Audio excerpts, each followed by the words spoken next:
Boa noite, meus irmãos da Igreja Presbiteriana de Nova Belém e demais irmãos que estão conosco, nos assistindo. Nós estamos começando a nossa live dessa noite e, na verdade, o nosso culto online. E nós vamos começar fazendo a leitura de um versículo de Provérbios, capítulo 1, verso 7, diz: o temor do Senhor é o princípio do saber, mas os loucos desprezam a sabedoria e o ensino. Hoje nós vamos falar sobre sabedoria e nada melhor do que a gente procurar entender mais da sabedoria através dos livros de Salomão, né, do sábio Salomão, o homem mais sábio de sua época. Hoje nós estaremos falando um pouquinho sobre isso. Nós vamos fazer uma oração de adoração ao nosso Deus. Senhor Deus, estamos na Tua presença, ó Pai, reunidos como povo de Deus, ó Pai. Não estamos reunidos fisicamente, mas estamos reunidos em espírito, reunidos virtualmente. Nós Te louvamos, nós Te rendemos graças, ó Pai, porque podemos nos achegar à Tua presença para Te adorar e para louvar e engrandecer o Seu santo nome. Em nome de Jesus que nós oramos. Amém. Amém. Agora nós vamos ler Provérbios 3, de 1 a 4. Exortações da sabedoria a obedecer ao Senhor. Filho meu, não te esqueças dos meus ensinos, e o teu coração guarde os meus mandamentos, porque eles aumentarão os teus dias e te acrescentarão anos de vida e paz. Não te desamparem a benignidade e a fidelidade, atas ao teu pescoço. Escreve-as na tábua do teu coração, e acharás graça e boa compreensão diante de Deus e dos homens. Amém. Amém. Nós vamos continuar louvando a Deus, adorando a esse Deus grandioso com o hino número 10 do nosso cenário, vós, criaturas de Deus Pai.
Salmo 46, de 8 a 11. Vinde, contemplai as obras do Senhor, que assolações efetuou na terra. Ele põe termo à guerra até aos confins do mundo.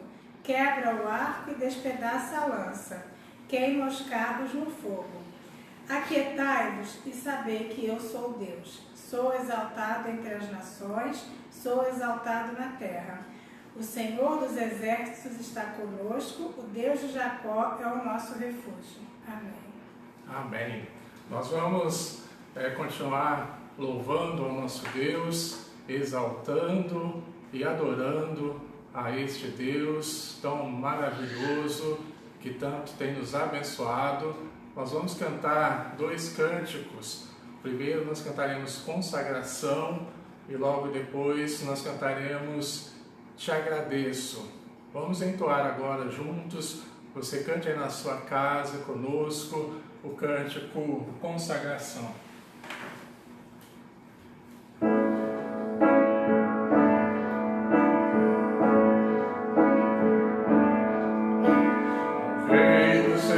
Consagrado tudo o que sou, de gratos louvores transborda o meu coração. A minha vida eu te entrego nas tuas mãos, meu Senhor, pra te exaltar com todo o meu amor. Eu te louvarei conforme a sua justiça, cantarei louvores, pois tu és altíssimo. Celebrarei a ti, ó Deus, com meu viver. Cantarei e contarei as tuas obras, pois por tuas mãos foram criados terra, céu e mar e todo ser que neles há. Toda a terra celebra a ti com cânticos de júbilo, pois tu és o Deus Criador. Toda a terra celebra a ti com cânticos de júbilo, pois tu és o Deus Criador. Celebrarei a ti, ó Deus, com meu viver. Cantarei e contarei as tuas obras, pois por tuas mãos foram criados terra, céu e mar e todo ser que neles há. Toda a terra celebra a ti com cânticos de júbilo, pois tu és o Deus Criador. Toda a terra celebra a ti com cânticos de júbilo, pois tu és o Deus Criador. Pois tu és o Deus Criador. Pois tu és o Deus Criador.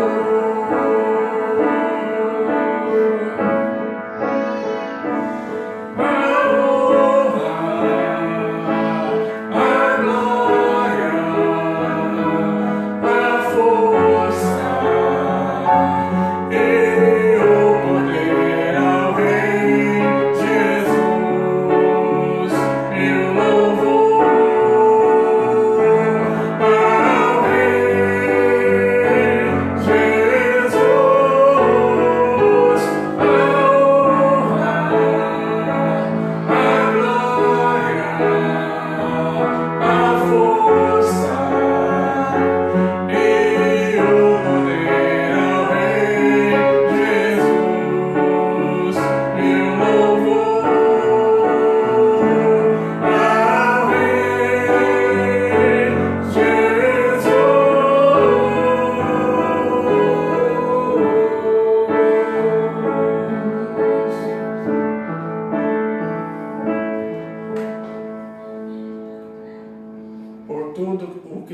satisfeito, vamos cantar Te Agradeço.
Te adorar e bendizer o teu nome, ó Pai, porque tudo parece fora de controle aos nossos olhos, mas o Senhor não perdeu o controle em nenhum momento do mundo, das nossas vidas, ó Pai. Tu és o que gerencia nossas vidas, ó Pai. Tu és o Rei das nossas vidas, Senhor, e tudo está em tuas mãos.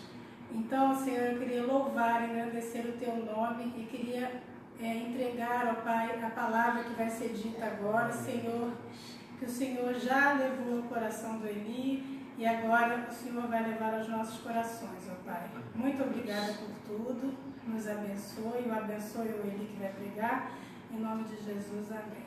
Amém. Eu convido os irmãos para abrirem suas Bíblias no livro de Eclesiastes, lá no final de Eclesiastes, capítulo 11, nós vamos ler do verso 1 ao 8.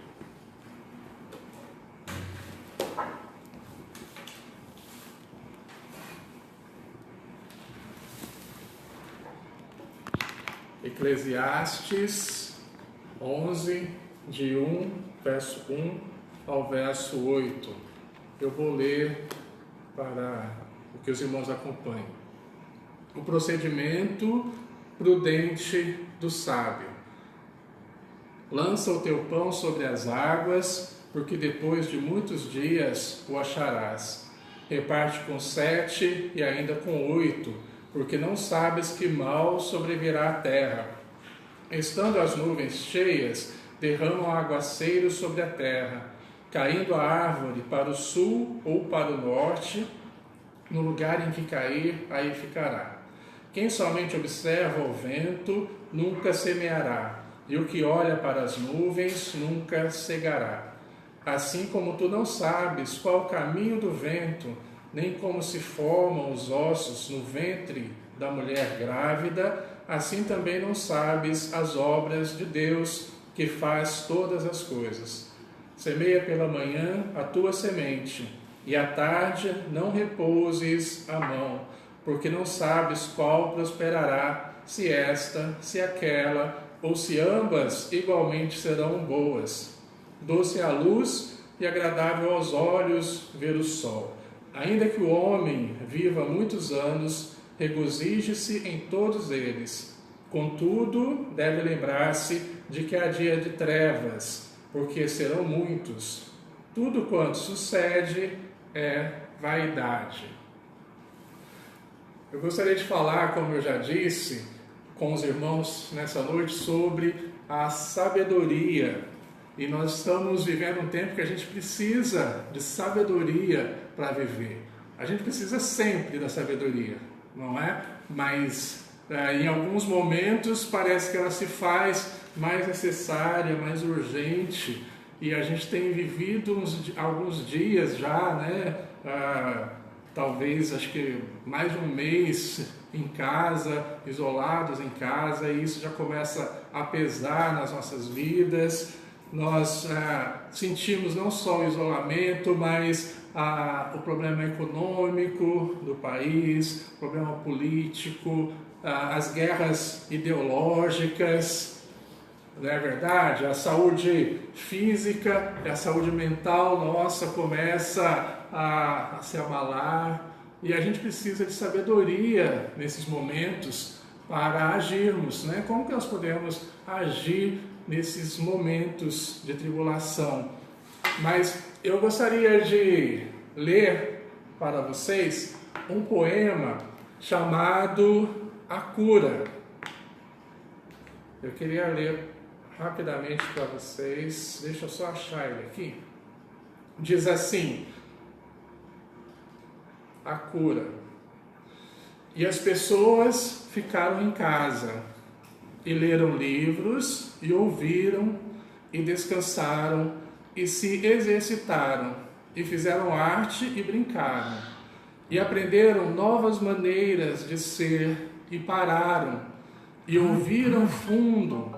Alguém meditou, alguém orou, alguém dançou, alguém conheceu sua sombra, e as pessoas começaram a pensar de forma diferente, e as pessoas se curaram. E na ausência de pessoas que viviam de maneiras ignorantes, perigosas, sem sentido e sem coração, até a terra começou a se curar. E quando o perigo terminou e as pessoas se encontraram, lamentaram pelas pessoas mortas e fizeram novas escolhas, e sonharam com novas visões, e criaram novos modos de vida, e curaram a terra completamente. Bonito, não é? Esse poema foi escrito por Kathleen Meara. Ela viveu, você pode até estar pensando que foi escrito hoje, né? Num período de isolamento e tal, mas a Kathleen, ela viveu ela escreveu esse poema em 1869, portanto, segunda metade do século XIX, que ela escreveu esse lindo poema.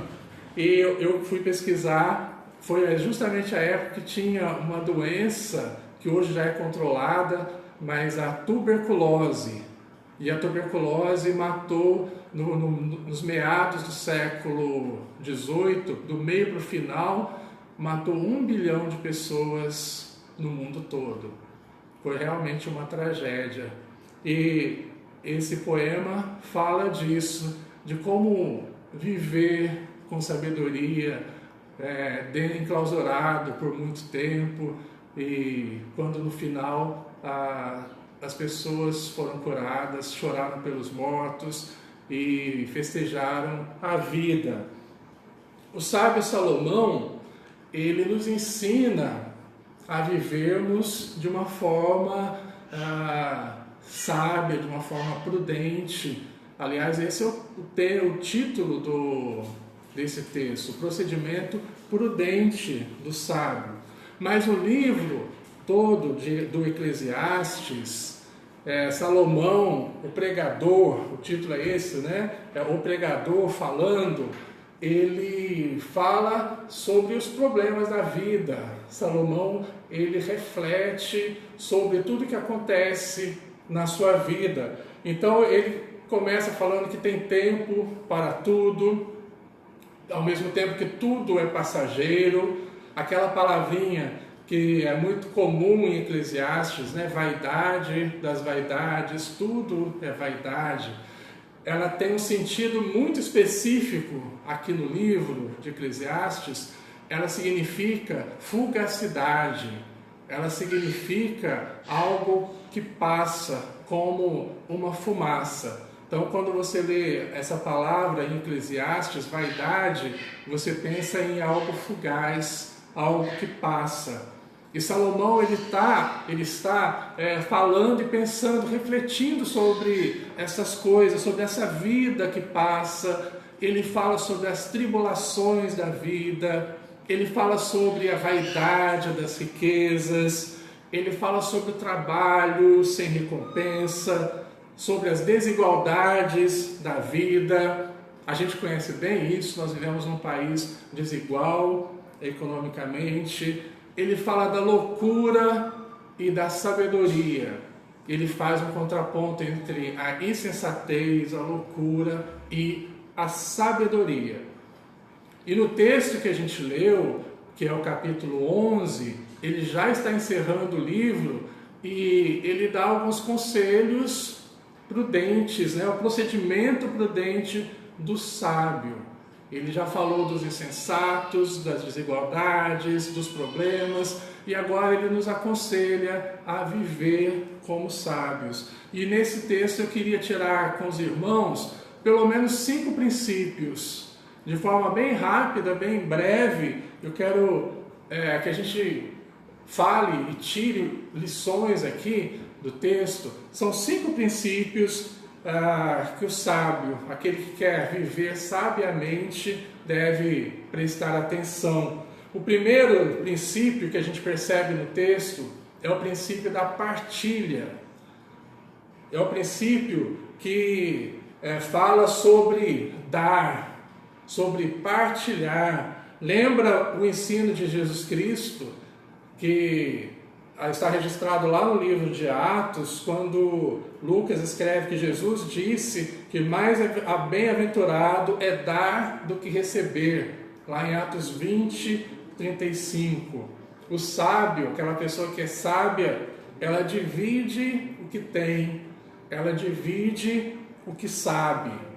E ele fala isso nos primeiros versos. Ele diz: lança o teu pão sobre as águas, porque depois de muitos dias o acharás. Verso 2, reparte com 7 e ainda com 8, porque não sabe qual o mal sobrevirá à terra. Lança com pão sobre as águas é difícil de entender exatamente isso, o que Salomão quis dizer com essa expressão, e a gente tem algumas interpretações sobre essa frase de Salomão, mas uma das principais que eu gostaria de falar com os irmãos é você lançar o pão no sentido mais genérico do mesmo da palavra. A palavra pão, ela na Bíblia muitas vezes ela significa o alimento, certo? Não é somente o pão do trigo, mas o alimento de forma geral. Lança o pão sobre as águas e depois de muitos dias você o achará. Lança o alimento sobre o rio e você estará abençoando as pessoas que estão abaixo do rio, que estão mais lá na frente, que serão abençoadas com essa partilha, com essa forma sua de doar. O que parece um desperdício, na verdade, é um investimento, né? Divide com 7, divide com 8. Eu, pensando nisso, eu lembrei de duas passagens na Bíblia que eu queria que os irmãos refletissem sobre elas. São passagens bem conhecidas. Uma fala do egoísmo, mas eu queria confrontar o egoísmo com a generosidade.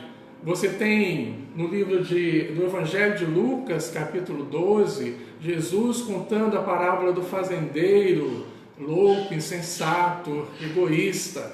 E esse fazendeiro juntou tanto mantimento, né? Tinha tanto trigo, tantos grãos, e ele percebe aquilo, e o que ele faz? Ele pensa: vou aumentar os meus celeiros. Tenho tanto, mas eu preciso aumentar os celeiros. E Jesus termina a parábola dizendo: louco, essa noite te pedirão a tua alma. E o que você tem preparado? E em contraponto com isso, se você olhar lá em Gênesis, você tem a história de José do Egito. José do Egito, que ele salva milhares de pessoas quando, nos 7 anos de fartura, ele ajunta os grãos, mas para depois, os 7 anos de necessidade, ele alimentar não só todo o Egito, como todos os países vizinhos do Egito. Então, esse princípio da fartura, da partilha, de dar é melhor do que receber, de dar não só o que você tem, mas dar no sentido material, mas o que você sabe, o que você é, o seu conhecimento, de partilhar com as pessoas. O próximo princípio que eu percebo também no livro é o princípio da ação. E o sábio Salomão, ele diz exatamente isso. Quem observa a nuvem, você nunca vai semear nada. Quem observa o vento também nunca semeará e nunca colherá nada. O que ele está querendo dizer para nós não dá para ficar parado. A gente não pode ficar parado. A gente tem que agir. Mas vamos pensar primeiro, o que nos paralisa? Duas coisas eu penso rapidamente aqui. Preocupação excessiva. Isso nos paralisa. E é isso que ele diz. Olha, se você fica preocupado demais com a chuva, ou com as tempestades, com as enchentes, você não vai fazer nada. Se você fica preocupado demais com o vento, também você vai ficar paralisado. Com as doenças, você não faz absolutamente nada. Por quê? A preocupação excessiva nos paralisa. Outra coisa que nos paralisa, o medo. Quando o gigante Golias confrontou os soldados, o exército de Salomão, eles ficaram com medo e todos paralisados, não fizeram absolutamente nada. Foi preciso Davi chegar para confrontar o gigante Golias. No texto que nós lemos, no poema Curar, a gente viu vários verbos, várias ações nesse texto. Diz, as pessoas ficaram em casa. Não ficaram paradas sem fazer nada, ficaram em casa, mas leram livros, brincaram, dançaram, aprenderam, meditaram, ouviram, oraram. O poema está recheado de ações positivas. E é isso que Salomão está falando para a gente. Quem somente observa o vento nunca semeará. E aquele que olha para as nuvens nunca colherá nada. Porque o medo paralisa, porque a preocupação excessiva paralisa. É o princípio da ação. Nós precisamos agir, precisamos fazer as coisas corretas. Terceiro princípio, que está muito claro no texto, é o princípio do retorno.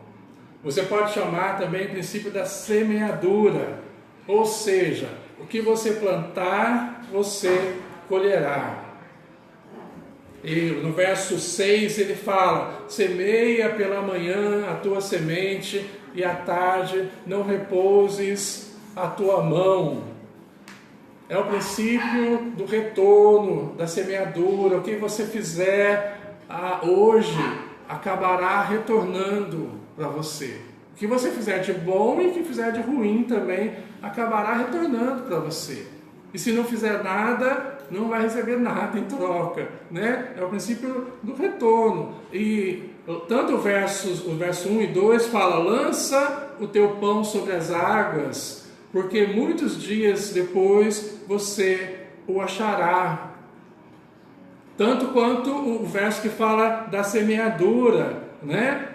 Semeia pela manhã, e a sua mão não pare durante a tarde, porque você não sabe se é essa semente ou se é aquela que vai frutificar, né? Se ambas serão igualmente boas.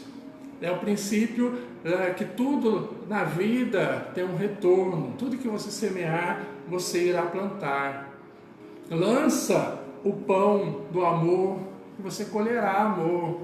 Lança o pão da bondade, que você colherá bondade. Você colherá gratidão. Lance o pão do conhecimento, e você colherá os frutos disso. Semeie afeto, e você colherá os frutos do seu afeto. Semeie compreensão, semeie educação, e você colherá os frutos disso. Semeie ética, semeie a palavra de Deus. Jesus mesmo falou, uma das primeiras parábolas dele foi a parábola do semeador. E essa semana eu li uma pequena frase de um pastor, que é pastor do Espírito Santo. O nome dele é Davidson Torres, já foi pastor aqui no Presbitério do Rio, e ele escreveu: as igrejas que investiram em vidas, não somente em prédios, irão sobreviver. Olha que interessante, a lei do retorno, né? As igrejas que investiram em vidas, não somente em prédios, irão sobreviver. Por quê? Porque você vai colher o fruto daquilo que você plantar. Aqueles que valorizaram mais o edifício e o templo do que as pessoas, do que o templo do Espírito que somos nós, esses não colherão nada. Mas aqueles que valorizaram o indivíduo, as pessoas, as vidas, priorizaram, estes sim sobreviverão após esse período de dificuldade. Quarto princípio que eu quero mostrar para vocês é o princípio da soberania de Deus. Está aqui no final do verso 5, diz: assim também não sabes as obras de Deus, que faz todas as coisas. Deus fez todas as coisas. Deus sabe todas as coisas. E Deus rege todas as coisas. Lá no livro de Jó, a gente tem, no final do livro de Jó, a gente tem uma conversa, depois que os amigos dele falam, né? Ele fala. No final do livro a gente tem alguns capítulos que é o próprio Deus falando com Jó. E lá, aqueles capítulos, começando do 38, nesse capítulo em especial, Deus confronta Jó, e ele fala e ele mostra a sua soberania. E em muitos versículos lá, vou só resumir, ele fala: onde você estava quando eu lancei os fundamentos da terra, quando eu criei tudo? Então quem é você para me criticar? Eu que sou soberano, eu estava no início de tudo, eu fundei os fundamentos da terra, né? Fui eu quem estabeleci. Onde você estava quando eu coloquei as estrelas no céu? Aonde você estava quando eu coloquei limites no mar? Disse para o mar: até aqui você vai, daqui você não passa. Esse Deus que é um Deus soberano, que rege as nossas vidas, que criou todas as coisas. E o que é interessante no texto da gente perceber é que esse princípio ele vem acompanhado de um outro. O princípio da soberania de Deus, ele vem acompanhado do princípio da ignorância do homem. Ignorância aqui não no sentido do trato, né? Mas no sentido de falta de conhecimento mesmo, de não saber as coisas.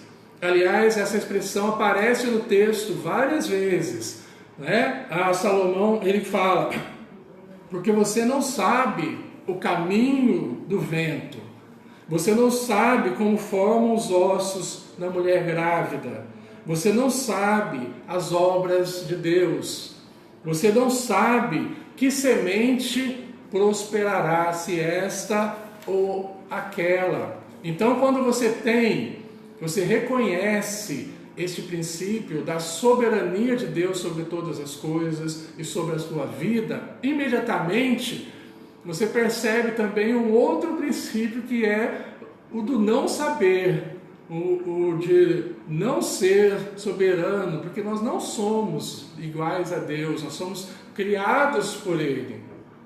E à medida que nós reconhecemos a sua soberania, nós reconhecemos também que nós não sabemos. Mas aí você pode pensar, mas então por que a gente tem que fazer as coisas, né? Por que a gente tem que trabalhar? Não vou ficar parado então, né? Deus é soberano, Ele faz tudo, enfim. Mas você repara que esse princípio ele rege todos os outros. É exatamente porque Deus é soberano, porque Ele sabe todas as coisas e porque eu não sei todas as coisas, porque eu não tenho o mesmo conhecimento de Deus. É exatamente por isso que eu tenho que agir, eu tenho que não ficar parado, tenho que fazer a minha parte. É porque Deus é soberano e sabe todas as coisas e eu não sei todas as coisas que eu tenho que semear, que eu tenho que me doar, que eu tenho que pensar nisso, que eu vou ter o retorno daquilo que eu fizer ou do que eu não fizer.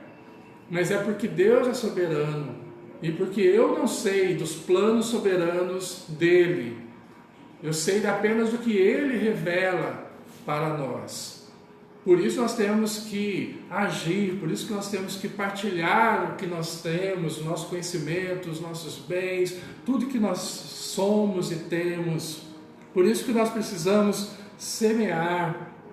Eu lembro agora do Salmo 127, que fala também sobre isso. Se o Senhor não edificar a casa, em vão trabalham os que edificam. Naquele salmo está falando da soberania de Deus em abençoar o trabalho do homem. Mas não está falando que a gente tem que ficar parado. É pelo contrário, nós precisamos agir, a gente precisa trabalhar. O vigia da cidade precisa guardar a cidade. O trabalhador precisa acordar cedo, precisa dormir tarde para conseguir o pão de cada dia. Precisamos fazer a nossa parte, mas contando com a ajuda soberana de Deus nas nossas vidas. O último princípio que está aqui no texto e que eu gostaria de deixar com os irmãos nessa noite é o princípio da alegria. Verso 8 diz: ainda que o homem viva muitos anos, regozije-se em todos eles. Nós devemos nos alegrar com a vida que Deus nos deu, com tudo que Ele nos dá, com tudo que nós temos. A criação de Deus é boa e Ele preparou tudo para que nós vivêssemos de forma agradável a Ele, de forma que a gente louve a Ele com o nosso estilo de vida. Nós devemos nos alegrar com o que Ele nos dá. E o texto diz que a gente ainda tem muito a desfrutar. Diz também que haverá dias ruins, né? E aí ele conclui dizendo que tudo isso é vaidade. Se você se lembrar que eu falei lá no início da nossa mensagem, a palavra vaidade significa passageiro. Que ele está dizendo aqui que tudo isso passa. Os dias bons, os dias maus também que virão, tudo isso passa, tudo isso é passageiro, tudo isso é fugaz. Mas a única coisa que não passa é o princípio que eu falei aqui, que era o principal, o que norteia todos, que é o da soberania de Deus. O nosso Deus não passa. Por isso nós temos que nos alegrar nele. Por isso que nós temos que confiar na sua providência. Por isso que a gente tem que viver juntinho e agarrado e agradecendo a Deus por cada momento que Ele propicia nas nossas vidas, tanto bom quanto ruim. Nós sabemos que tudo isso aqui passará, mas o nosso Deus não passará. O nosso relacionamento com Ele não passará. Nem a morte é capaz de interromper este relacionamento meu e seu com Deus.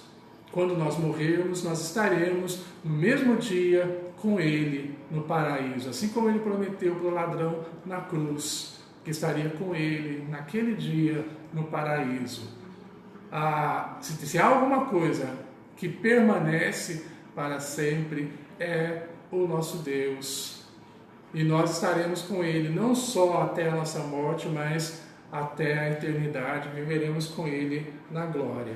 Que esses princípios que nós aprendemos hoje, com esse texto de Salomão, nos ajude a vivermos melhor a nossa vida, não só nesse período de pandemia, mas depois também, porque a gente esquece das coisas, mas a gente mais para frente pode até esquecer desse período, mas que a gente não vai esquecer, isso eu tenho certeza, da bondade do nosso Deus nos momentos não só bons, momentos gostosos, de prazer, mas os momentos difíceis também.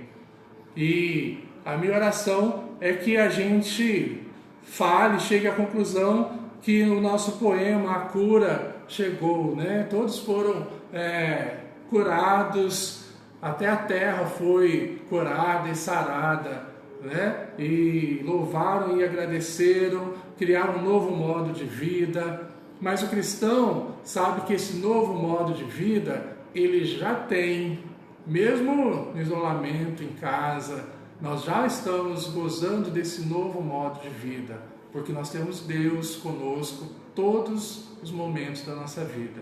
Que Ele nos abençoe, que Ele esteja com você, te fortificando e te fortalecendo. Nós, antes de orarmos hoje, eu gostaria de cantar o hino 299 com os irmãos, que fala sobre isso, sobre como Deus fortalece a sua igreja. Na verdade, é uma oração, é um pedido nosso a Deus para que Ele nos fortaleça, para que Ele vivifique a sua igreja. Vamos cantar? Hino 299.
Nós vamos orar, encerrando este momento, e agradecendo a participação aí, a participação de todos que estão nos assistindo, nos acompanhando por essa transmissão. Vamos orar.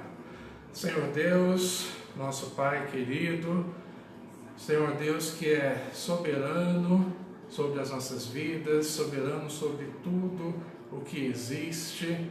Senhor é um Deus que controla todas as coisas e ao mesmo tempo cuida de nós nos pequenos detalhes, providencia tudo para as nossas vidas. Nós te louvamos, nós engrandecemos o teu nome, pedimos que o Senhor nos dê mais sabedoria para enfrentarmos as dificuldades da vida, mais sabedoria para entendermos o seu propósito para as nossas vidas. Seja com o teu povo, abençoe o teu povo e dê uma boa semana a todos na tua presença, sob os teus cuidados. É em nome do teu Filho Jesus que nós oramos. Amém. Recebei a bênção. Que a graça do Senhor Jesus, que o amor de Deus, o Pai, e a comunhão e a consolação do Espírito Santo de Deus estejam sobre todos nós, desde agora e para todos sempre. Amém. Amém. Mais uma vez, a gente gostaria de agradecer os irmãos pela presença aí do outro lado, nos acompanhando, tá bom? A gente agradece muito e desculpa os gritos do Rafael, aqui em casa, isolamento, não tem jeito, o Miguel quebra um galho nosso e fica ali no quarto cuidando do Rafael, mas nem sempre é fácil segurar uma criança de 1 ano e meio, né? Mas eu agradeço a todos. Até logo. Tchau, tchau.